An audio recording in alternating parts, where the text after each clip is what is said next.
merely following in the ways of Jeroboam. And I told you about Jeroboam. You know, when Solomon was king, he messed up the nation split.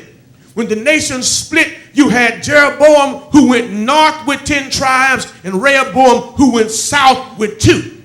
When they went north, they had to come down to Judah in order to worship 3 times a year. But because Jeroboam was scared, if the men went back down to Jerusalem, they ain't coming back. He set up wicked priests. He set up counterfeit houses of worship. He set up a religion, in other words, to keep the people where they were. That was the sin of Jeroboam. Now the scripture says that Jehoram continued on that track, but he was not as wicked as Ahab and Jezebel. How many know that just because you're not as wicked as such and such, it does not mean that you're not wicked?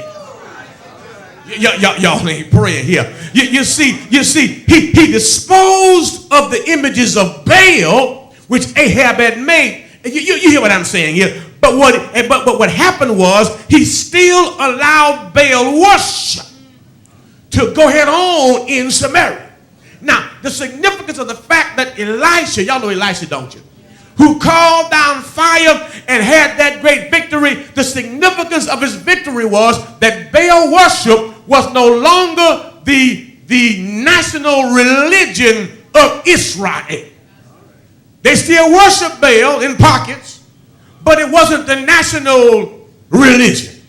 And you know things are tore up when your name is he who has prevailed with God and your national religion is Baal worship. It's kind of like calling yourself a Christian country, having all this stuff going on we got going on up in here.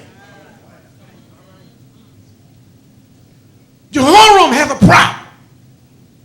Moab, the descendants from an illicit relationship with Lot and his 2 daughters, had become a vassal of Israel during the time of King Omri. As a vassal, it simply meant that they paid tribute. The king of Moab, Mesha, was a sheep herder. And so every year, once a year, he would come down to Israel, bow down before the king, and bring some sheep. Well, now, when Ahab died, and when his son Ahaziah began to reign, he died quickly because he had fallen through a lattice. You know, my wife liked those lattices. You know those little. Y'all know what a lattice is, don't you? He had a lattice in his house, and he fell through it. And when he fell through it, he, as opposed to consult Jehovah as to whether or not he would get well, he thought to consult Beelzebub. And Jehovah God got mad and said, well, since he gonna consult Beelzebub, tell him I said he gonna die up there on the bed. So the Moabites rebelled. Ahaziah died. Now Jehoram is reigning in his brother's stead, and he inherits this rebellious situation. Are y'all praying with me here?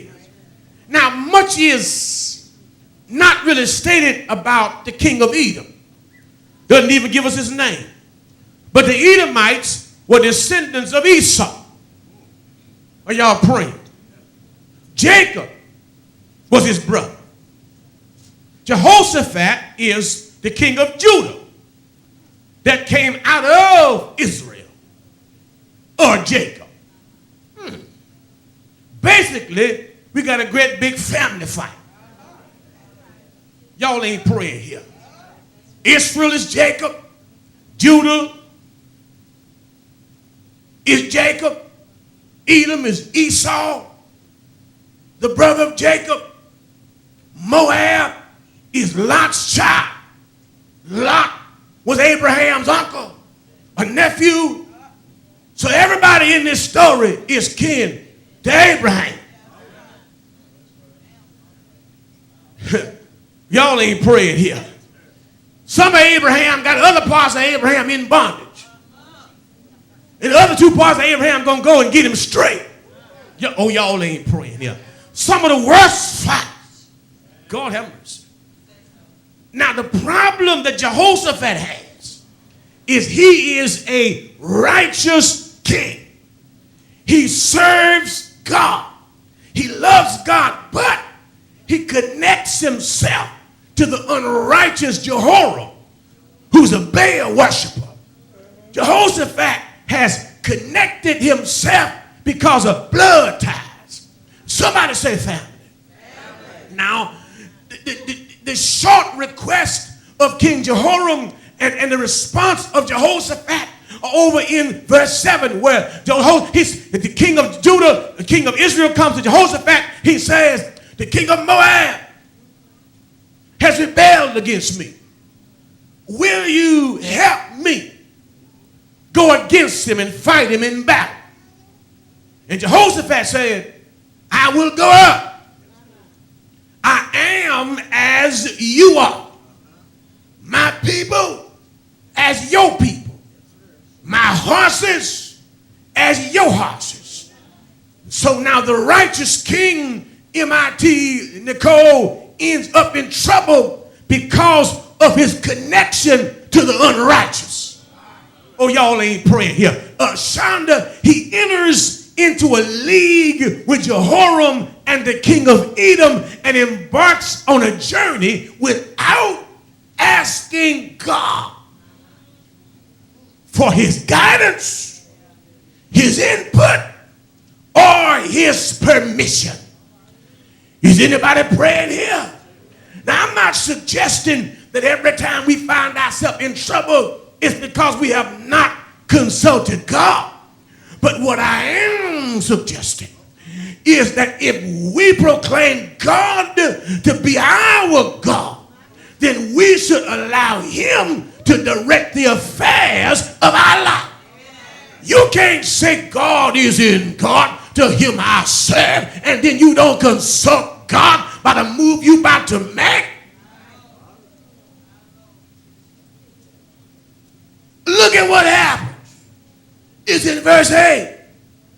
The Jehovah worshiper, the God worshiper, asked the Baal worshiper to set the course. In other words, the Jehovah worshiper says to the Baal worshiper, you pick the route and I will follow you. He said, which way shall we go up? And the Baal worshiper said, the way through the wilderness of Edom. And so the king of Israel went, and the king of Judah, and the king of Edom, and they fetched a compass 7 days' journey. Now look at the result. It's in the latter portion of verse 9. And there was no water for the host and for the cattle that followed them. Tell your neighbor, say, oh neighbor, life got tough. Life has a way of getting tough whenever we get out of the will of God. Life has a way of getting tough when saints follow unbelievers. Are you praying with me today? Jehoshaphat got hung up in the tough times that the unbeliever had authored. He had gotten on board Jehoram's plan, and now he's hung up in the trouble of Jehoram. God help me. A whole lot of stuff we go through really ain't our trouble. I call it hookup trouble. These three kings, if you look at the story, have taken a secure